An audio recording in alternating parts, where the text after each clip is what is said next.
Amang Diyos na pinakamakapangyarihan sa lahat, na sa isang salita, nilalang ang mundo at patuloy na nangungusap sa sangkatauhan. Taos-pusong aming pasasalamat, kaming mga naglilingkod sa bayan bilang online media broadcasters, mga mobile journalists at 10 ng aming mga kapatid sa pamamahayag. Pinupuri ka namin sa ipinagkaloob na malikhaing talino, kaalamang teknikal at kakayahang panaigin po ang katotohanan. Magtaglay po sana kami ng karunungan, matibay na integridad, malawak na pananaw at makatarungang mga desisyon sa aming mga tungkulin. Naway magsilbi po kaming tinig ng mga mahihina at hamon sa mga makapangyarihan, tagapaghatid ng kaalaman at kaliwanagan sa mga nagugulumihanan. Tulungan niyo po kami na magampanan ang aming mga propesyon sa pinakamataas na antas, lalo't higit sa panahon ng kasalatan, kakulangan ng oras at matinding kompetisyon. Patatagin niyo po kami laban sa mga tukso na sumang-ayon sa kung ano ang nakararami, maghaka-haka, makisama sa mali at ang magmadali. Tulungan niyo po kami, ang mga manonood, mga mambabasa at mga taga-suporta na magampanan ng aming mga papel ng may talino at pangunawa ng ang katotohanan at kagandahan po ang manaig sa online media. Iniaalay po namin ang panalangin ito sa ngalan ni Jesus na tagapaghatid ng magandang balita, naghayag ng kanyang katotohanan at nag-alay ng kanyang sarili sa sanlibutan. Amen.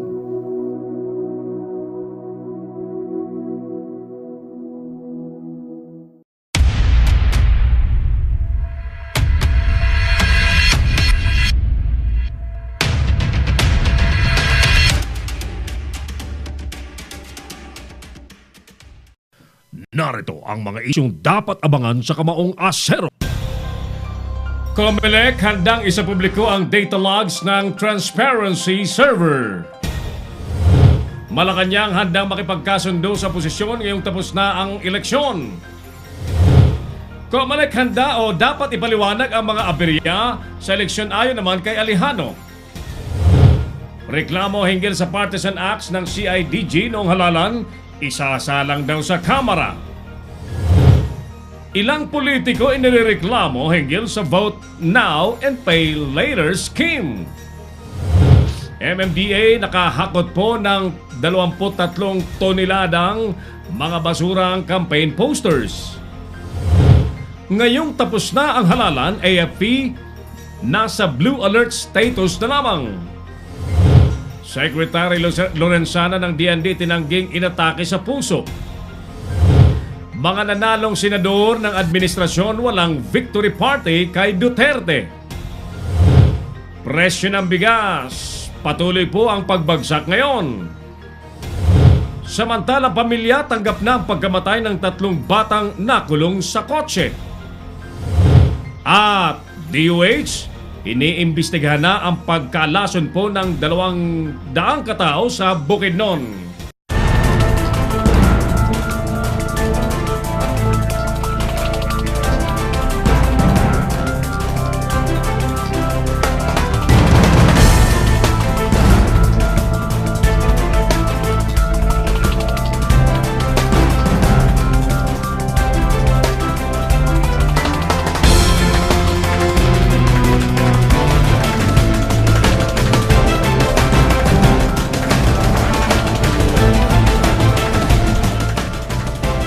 Live from the studios of Little News Philippines, Herald Dakame of Kamaong Asero starts now!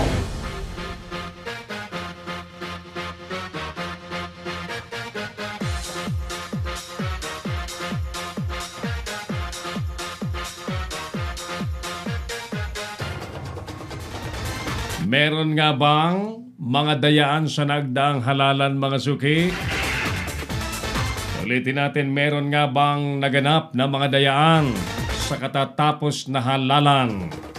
Magandang gabi po na sa inyo sa lahat. Ulit. Magandang gabi na po sa inyong lahat. Ako na po ito si Errol Dahame. Welcome po sa pandaigdigang broadcast ng Kamao ng Asero sa Leader dos Philippines na sa bayan pong napapanood sa Pinoy Extreme Channel. Ang Pinoy Extreme Channel po ay nasa Signal Cable Channel 106, Sky Cable Channel 217, Cable Link Channel 59 and Destiny Cable Channel 84 at sa mahigit 1,000 pang iba't ibang mga cable companies nationwide.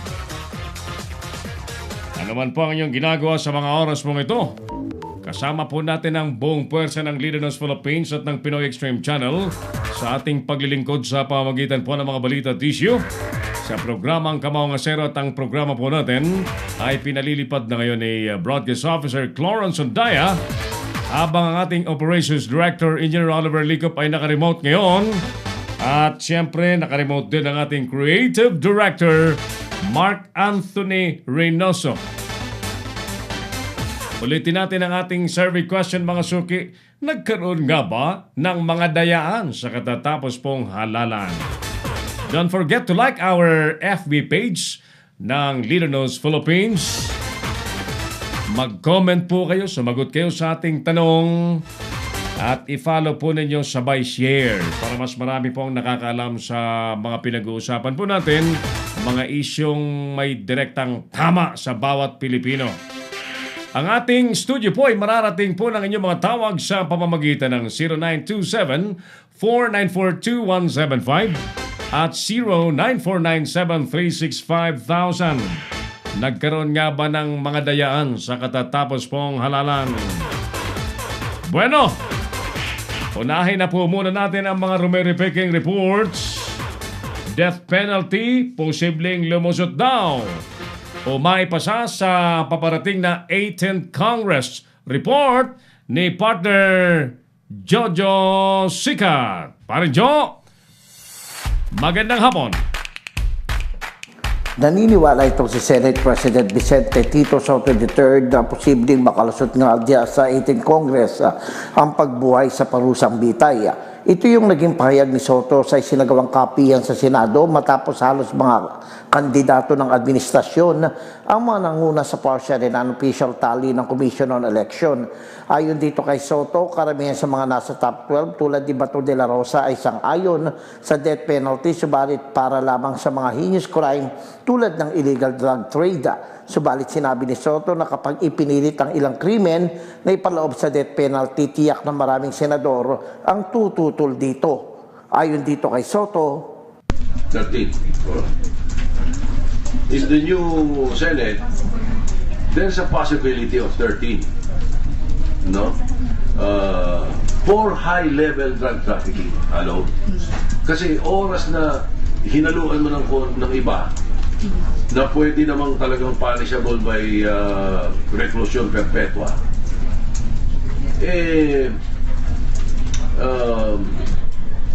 may mga tatlo akong alam na aatas hindi na susuporta bawas na rin kami.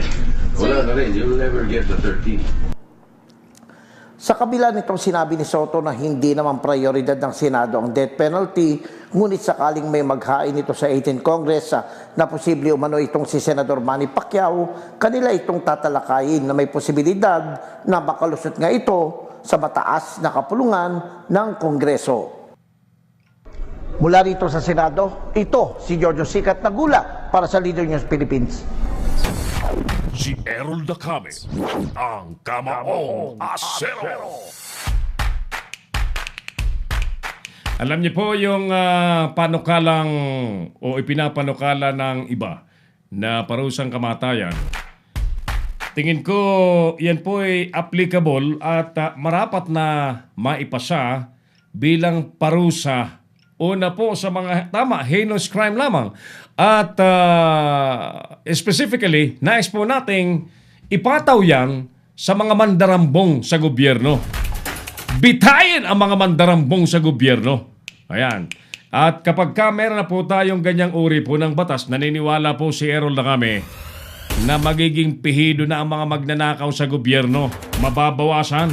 Kung hindi man maubos talagang mababawasan, matatakot eh. Di mo ba? Walang katakot-takot. Tulad po ng mga drug dealers, walang katakot-takot sa Pilipinas na magnegosyo ng drugs sapagkat alam nilang walang death penalty. O just like with plunder, graft, and corruption cases, which are also criminal acts. Walang katakot-takot ang mga politiko at mga kasabwat po nila dahil ang parusa ay malamyang-malamya, makulong ka lamang at kapag ka medyo kilala ka, maaari ka pang ma-hospital arrest, magdrama-drama kang may sakit ka, lusot ka na, naka-aircon ka pa sa hospital, libre pa ang pagkain, gobyerno pa ang nagpapakain. Di ba? Kung ma-impluensya ka naman sa susunod na presidente, ay tiyak palalayain ka. Susugal ka lang sa susunod na presidente, tataya ka lang sa kanyang kampanya, palalayain ka. Ganyan po ang katotohanan sa Pilipinas, di ba? Di ba? Daming nakulong. Pero tingnan nyo. Nagsilabasan ulit, di ba? Pero kung patawan po ng parusang kamatayan, mauubos ang mga mandarambong sa gobyerno. Isama. Ako po, pabor po ako sa pagpataw ng parusang kamatayan. Yan, sa drug, big time drug dealers at sa mga plunderer sa gobyerno. Bakit kanyo? Ang plunder case, ang pinapatay po ay hindi lamang 5, 6 katao, 20, bagkus libo-libong kinabukasan po ng mga Pilipinong pinapatay ng mga politikong mga mandarambong. Yan po ang katotohanan dyan. Alright? Tuloy po tayo sa ating palatuntunan. Let's repeat our survey question, mga suki. Habang nanonood po ang ating mga viewers sa iba't ibang lugar sa buong mundo, no? Nanonood po sa atin si Sir Tito Porras, dyan po sa Montalban, Rizal. Standby po kayo sa mga taga Montalban, Rizal sapagkat nais nating liwanagin at bigyan daan ang nagpupuyos na damdamin ng mayoralty candidate po dyan na si Romy Gracia na nagsasabing dinaya siya ng kanyang nakatunggali na sinasabi nga po na nasa listahan po ng Pangulong Duterte na tinatawag pong narco-list. At mamaya po kakausapin natin, standby kayo dyan sa mga nariyan po sa Rizal, Montalban, Rizal, Perse, Rodriguez, Rizal.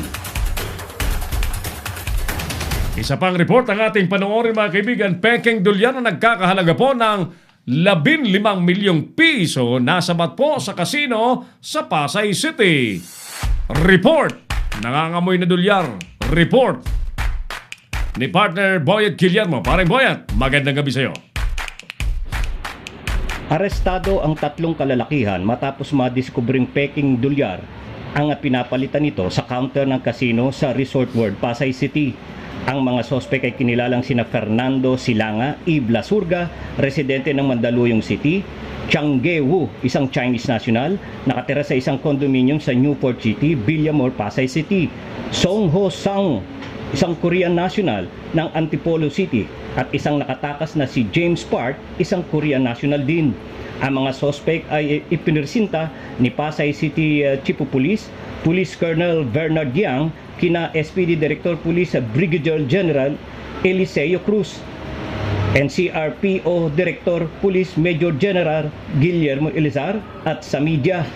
Ayon kay Alberto Siringan E. Ferrarin, security guard ng Resort World, nakalusot ang unang ginawang pagpapalit ng dolyar ng isa sa mga sospek sa counter ng kasino ng Resort World, ngunit nang dahil sa ginawang pagsusuri sa dolyar at hinihinalang peke, muling nagpapalit ang isa pa sa mga sospek, at dahil sa na-report na sa pulis ang insidente, ang mga sospek ay isa-isang inaresto ngunit nakatakas ang isa.